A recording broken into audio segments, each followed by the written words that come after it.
Let's get into the team news stuff first. You and I were chatting last week about a second opinion being sought on Ben Close's injury.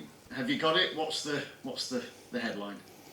Yeah, Ben will have an operation tomorrow, so we won't know how long he's going to be out for until the surgeon has a look inside his knee. There's two different scenarios. One where he could possibly be out for 3 to 4 weeks, or one that may not see him again for the remainder of the season. So I guess everything's down to what the surgeon feels when he has a look at Ben's knee. But Ben's in a good place. I spoke to him this morning. He's quite optimistic and positive. Seems like he's got a bit more flexion in terms of movement in his knee. Obviously still in crutches, but my guess is as good as yours. And once the surgeon has a look inside his knee, then we'll be able to give you an estimate in terms of a return for him.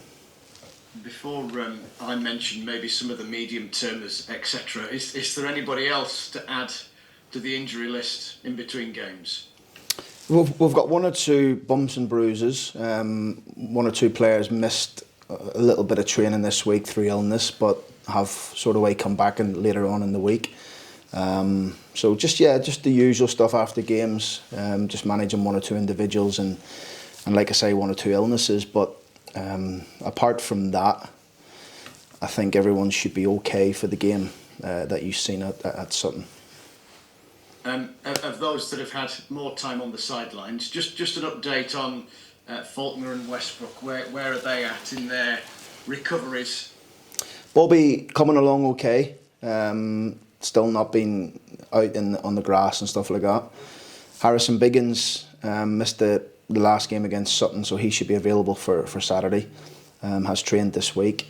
Excuse me, sorry, someone's calling me in the middle of a press conference. That's not great. He should be okay. Sam Westbrook's coming along great. Very, very pleased with the way he's going. He's been out in the pitches and doing some work. I can't see him being too long at all, which is a big plus for us because he's a huge player for us.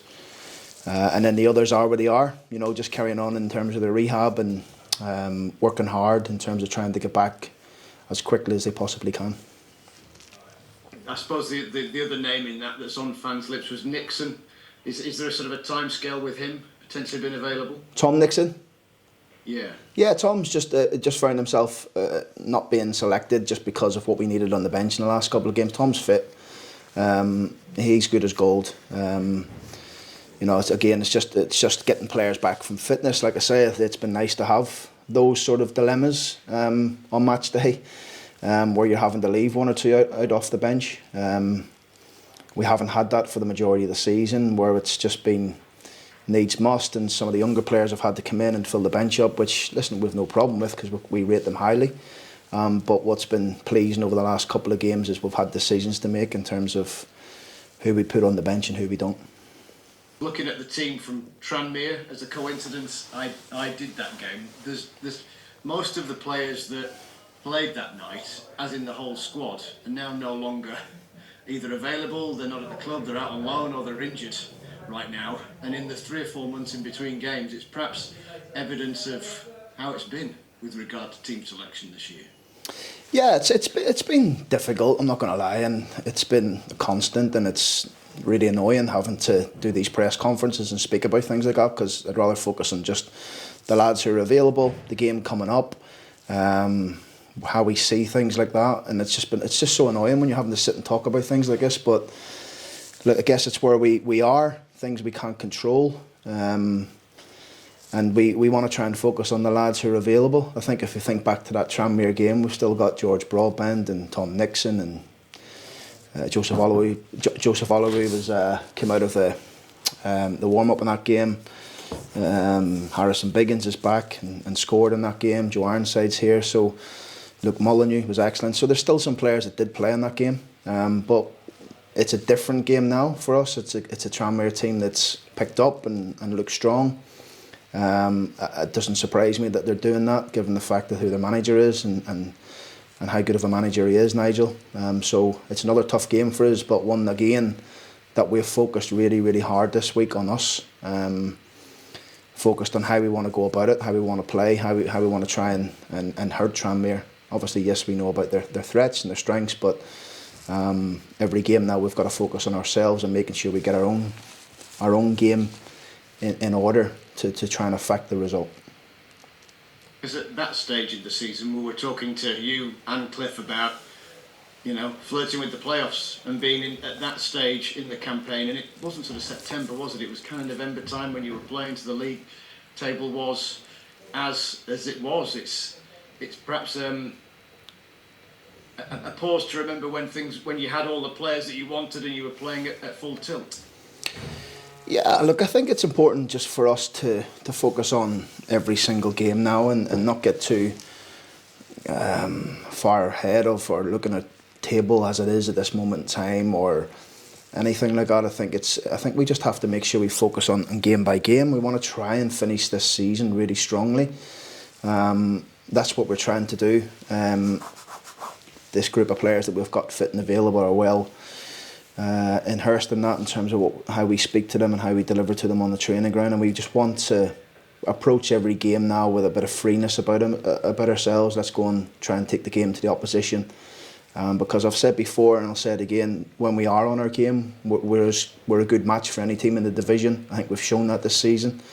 But when we step off it, or 2 or 3 players is not performing, or we haven't got things right tactically, then we can certainly lose. So it's about bringing everything together and making sure that we attack these next 17 games and see how we go. And obviously the next one's Tranmere. Because it is 1 win in 10, there are fans who are starting to lose patience, and that patience may have waned over several seasons, but it's at this point right now. Do you sense that? Do you feel that being a part of a match day?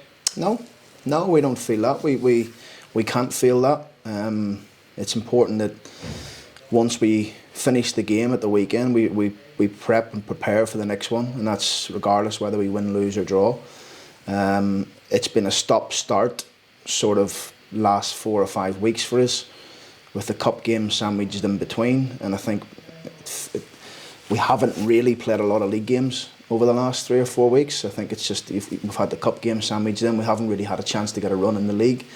I think now, obviously, with the games coming thick and fast this week, coming up Saturday, Tuesday, Saturday, it gives us a real chance to build some momentum, and we're looking forward to it. It's a really, really good week ahead for us, and hopefully we can come out the top of it with a decent amount of return in terms of our points.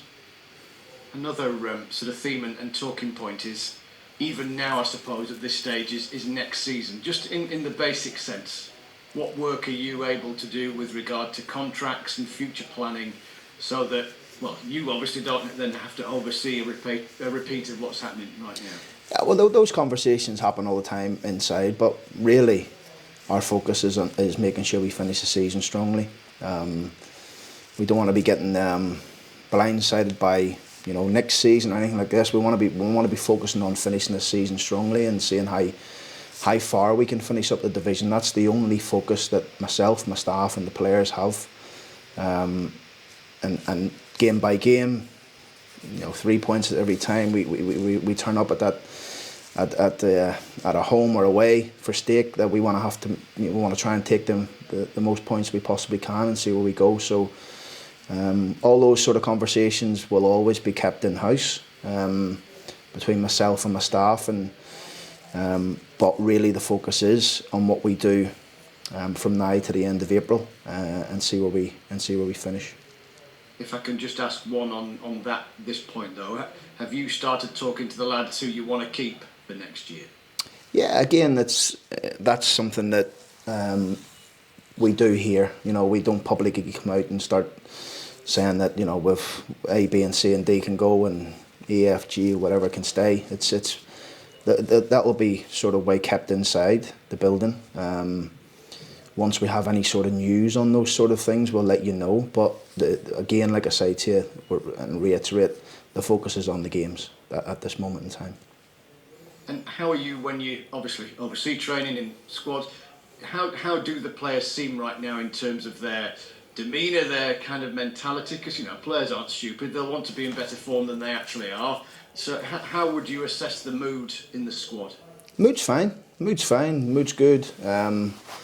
Changing room's fine. Well, look, from outside looking in, you'd probably think it's not. But I wouldn't mind us all coming down and invite us down and watch training and come spend a day with us, and you'll see the mood. Because it's the mood's good. Everyone's fine. Boys are training well.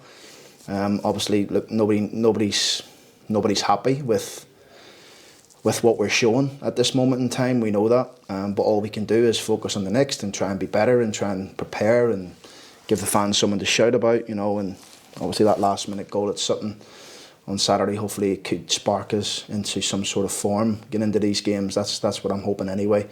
In terms of the performance at Sutton, like I said to you afterwards, it was a poor game. Two teams that really didn't play any sort of football. We didn't get going, the pitch, the weather, everything just didn't buy into what we tried to do. But pleased with the attitude and the togetherness of the boys to keep going right to the end. And I think that's so important in any football team. You got to have that bit before you can start passing through teams and playing around teams. So yeah, there's different ways we need to go about different games, and we're not blinded by that. So Saturday's another opportunity for us to try and get another 3 points, and we'll try our best. So just finally then, what's Tranmere's makeup, as it were? How do they go about doing what they do? How do you combat it? They're a good team. Look, they've turned a bit of form around over the last couple of months, and they've beaten some of the teams up there towards the top end of the league, and they had a decent point last week at Crewe, our home to Crewe, in an open game that we watched, and I've seen probably 3 or 4 of their last games. League lovers watched them a couple of times, Cops has watched them, so we know what they're about. We know the distances, the shape. It's been really effective for them in the 4-4-2, and they've also got the threats of Jennings and Apter and people like that, and they can hurt you. So we know exactly what they're about, but it's been really important for us to focus on making sure we get our own game plan and get our own ideas that how we feel like we can hurt them. And take that into Saturday's game with that real positivity of we're at home. We were disappointed in our last game at home. In fact, very poor against Stockport. So we owe everybody. We owe the fans. We owe ourselves. We owe our families a performance at home on Saturday. So that's what we're going out to do.